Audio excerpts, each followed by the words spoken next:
ಕುತ್ತಾರು ಅಜ್ಜನ ಕಟ್ಟೆಗೆ ಬಂದಾಗ ನೆಮ್ಮದಿ ಇದೆ, ನಂಬಿಕೆ ಇರುವುದರಿಂದ ಮಂಗಳೂರು ವ್ಯಾಪ್ತಿಗೆ ಬರುವಾಗ ಈ ಭಾಗಕ್ಕೆ ಭೇಟಿ ನೀಡುತ್ತಾ ಇರುತ್ತೇವೆ. ಹ್ಯಾಟ್ರಿಕ್ ಹೀರೋ ಶಿವರಾಜ್ ಕುಮಾರ್ ಹೇಳಿಕೆಯನ್ನು ನೀಡಿದ್ದಾರೆ. ಕುತ್ತಾರು ದೆಕ್ಕಾಡು ಕೊರಗಜ್ಜನ ಆದಿ ಸ್ಥಳಕ್ಕೆ ಪತ್ನಿ ಸಮೇತರಾಗಿ ಭೇಟಿ ನೀಡಿ ಅಜ್ಜನ ಕಟ್ಟೆಯಲ್ಲಿ ಪ್ರಾರ್ಥನೆ ಸಲ್ಲಿಸಿ ಬಳಿಕ ಮಾಧ್ಯಮದ ಜೊತೆ ಮಾತನಾಡಿದರು. ಶೃಂಗೇರಿ ಮಠ, ಶ್ರೀಕೃಷ್ಣ ಮಠ, ಕುದ್ರೋಳಿ ಗೋಕರ್ಣನಾಥೇಶ್ವರ ವನದೇವತೆ ಕೊರಗಜ್ಜನ ಕ್ಷೇತ್ರಕ್ಕೆ ಭೇಟಿ ನೀಡುತ್ತಾ ಬಂದಿದ್ದೇನೆ. ಎಲ್ಲ ಸಾನ್ನಿಧ್ಯಕ್ಕೆ ಭೇಟಿ ಕೊಟ್ಟಾಗ ನೆಮ್ಮದಿ ಇರುತ್ತದೆ. ನಂಬಿಕೆಯು ಬಲವಾಗಿರುವುದರಿಂದ ಜೀವನ ಚೆನ್ನಾಗಿರಲಿ ಅನ್ನುವ ಭರವಸೆಯ ಜೊತೆಗೆ ದರ್ಶನ ಪಡೆದಿರುವೆ ಎಂದರು.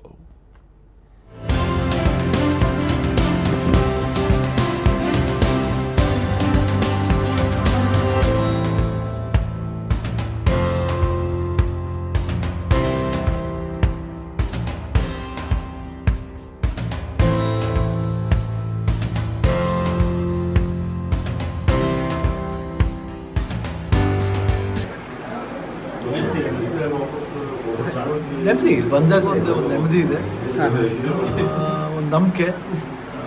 ಅಂದರೆ ಯಾವಾಗ ಮಂಗಳೂರಿಗೆ ಬಂದರೂ ಒಂದು ಹೇಳ್ತೀವಿ, ಯಾವುದೇ ದೇವ್ರು ಬಂದರೂ ಇಲ್ಲಿ ಮಂಗಳೂರಿಗೆ ಯಾಕೆ ನಾವು ದೇವರ ಕ್ಷೇತ್ರ ಅಂತೀವಿ ಅಂದರೆ ಎಲ್ಲ ಥರವಾದ ದೇವ್ರನ್ನ ಪಕ್ಕನೇ ಶ್ರೀಕೃಷ್ಣ ಇದೆ, ಶೃಂಗೇರಿ ಮಠ ಇದೆ, ಎಲ್ಲ ಮಠನೂ ಪಕ್ಕದಲ್ಲೇ ಇರೋದು.